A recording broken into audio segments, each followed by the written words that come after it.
It's Jordan Trask here with PreFocus. I'm joined with Jack Heald from Culture Brand. And we've been talking a little bit about the development process for branding and how to really define yourself and stand out amongst the rest and really brand your following.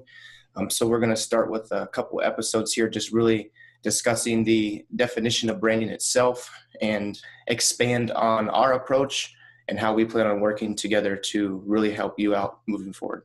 Before we did our recording today, I did a real quick Google just to see what the world thinks about the purpose of branding, what branding is and what the purpose of branding is. According to the American Marketing Association, you should be able to see right there on your screen, a brand is a name, term, design, symbol, or any other feature that identifies one seller's goods or services as distinct from those of other sellers. That's a fairly traditional and common definition.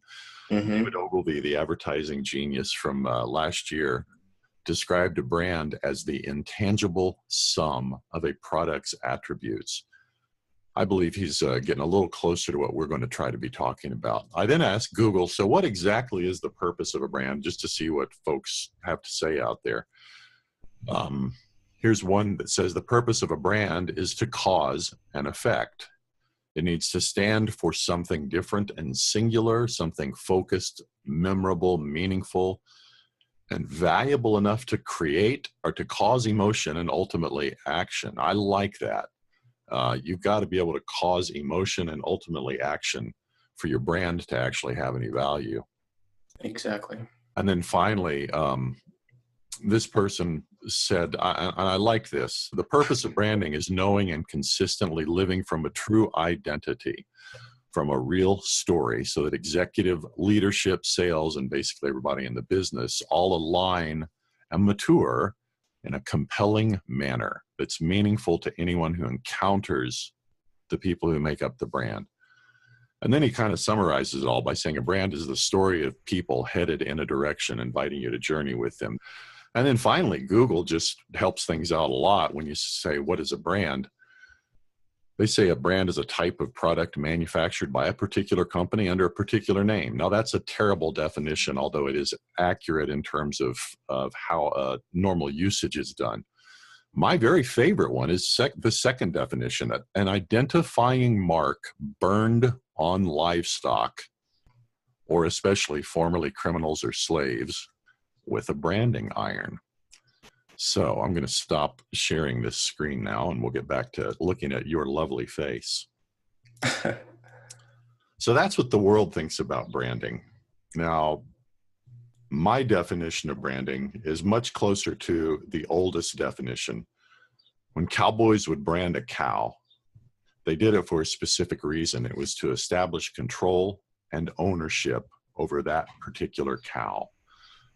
My approach to branding is to do exactly that kind of thing with your market, with your customer. If you brand well, you establish control and establish ownership over that customer. That's where I'm coming from. What say you, Mr. Jordan Trask? Yeah, actually, I want to go back to the wiki definition first. I don't know if you could pull that back up or just read it back off to me, that first definition, because I wanted to touch on that really fast. The American Marketing Association or Google's? Well, I guess it's the Google search results, but it was just that real general, that the world's a type of product manufactured by a particular company under a particular name. Yeah, and I think, and I don't think that you can really define every brand the same way, because there's different variables that play into the actual development process of each brand.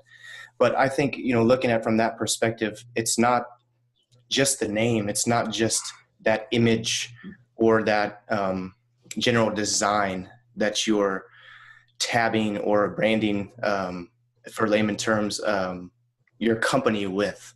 I think I like to touch on that as far as with my clients is differentiating what branding is not, because anybody can come up with a cute name, a cute logo, a suave design or whatever you may have, but it doesn't necessarily mean that you're providing that value or you're identifying with a certain audience. So I think I really like, that's why, I'm passionate about doing these talks with Jack, is because he's really looking at that aspect of branding your customers. And I think a lot of times what companies don't do when they're branding is look at their target audience or their main potential following and seeing how they can cater to them with a name or an identifying figure. And that's really what I view branding as, because if you try to align yourself with the market, or you even try to align yourself with your perspective on what you think your company should be, what people should think about your company, then you're essentially setting yourself up for failure. And I think it's just more of a creative way of what you just said. I don't know, what's your take on that?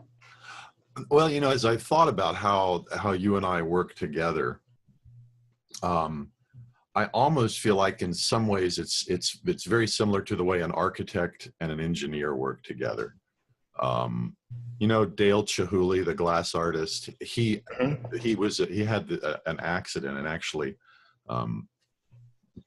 is physically incapable of doing some of the glass work, but he's still the designer, and he's got people who work for him. So there's that element of conceiving, and then there's this element of execution. And it's not a perfect analogy, but my focus has always been on how do you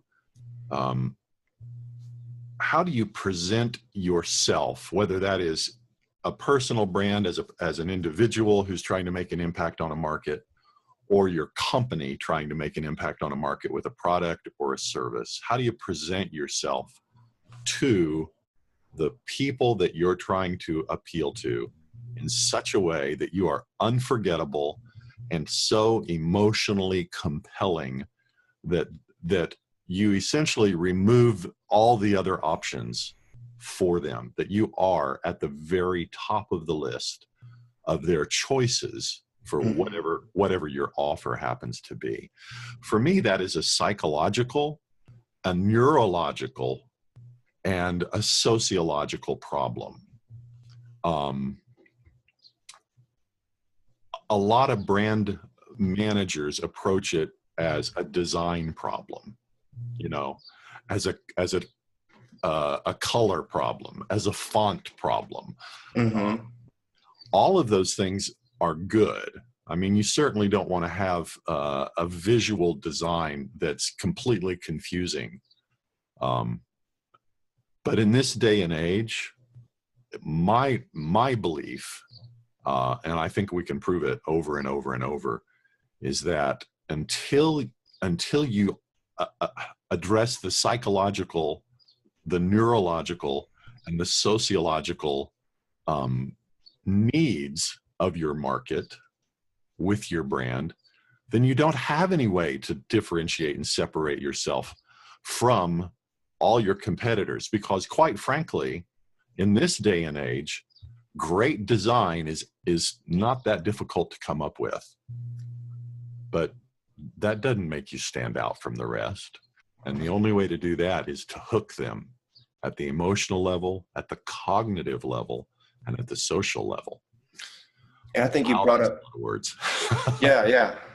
And no, I think you brought up two really good points. And, first thing I want to touch on is just the simple fact, there's a lot of people out there that you have great ideas and have a great maybe business model, and they just aren't able to get it to market or position themselves accurately or even accordingly to be able to sustain their business or garner that following that you need to sustain your business.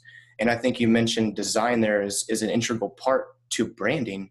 But I think what a lot of companies assume is that you have to immerse yourself in that process first. You have to develop, what your print media is going to look like, your business cards, your website, I think is a huge one, which I'm trying to work with some developers to align in this process as well. Right. Because it really comes down to, like you said, defining your target audience, understanding what their needs are, understanding what they want, understanding competition, how you can differentiate yourselves or improve upon what they're doing. I call that opportunity analysis, obviously, and competitive intel. And then being able to put it into message form that it does make sense. And that's where I think, we align a lot on that strategy. Is not only do you need that presentation, you absolutely need that presentation that's going to be memorable, that's eye-catching, that pops out of the screen. but that's not what you do first. You need to hammer down Right. your audience, what your message is, and then what's your competency, what's your value, and what's your origin story. You know, why did you come to market? We touched on that a little bit in the last chat because that's important. People want to know that stuff. And I think a lot of business owners wrapped in their, not overwhelmed, but maybe obsessed with that idea that they see it in their mind, but they can't transition it to marketing or branding so that it makes sense to that audience that they need to capture. And if you don't even know what that audience looks like, Jack, I mean, you're fishing in a without bait, I guess. I mean, I have analogies for days for that, but I think we can all exactly hunting in the dark. Exactly. It's a crapshoot, man. And that's why I'm so passionate about it. And it's hard to even position myself that way because companies or startups, they don't understand that. And they see these get rich schemes or these manipulating tactics or sales click funnels that really push users into forcing them to make a decision instead of allowing them to make a decision and decide on who they want to be loyal to on their own. I think that's something we ought to talk about in another episode. And I know that's something that I always get back to. Well, no, you've got some really powerful ideas about the place that funnels actually hold in the entire design, in the entire process of branding and going to market.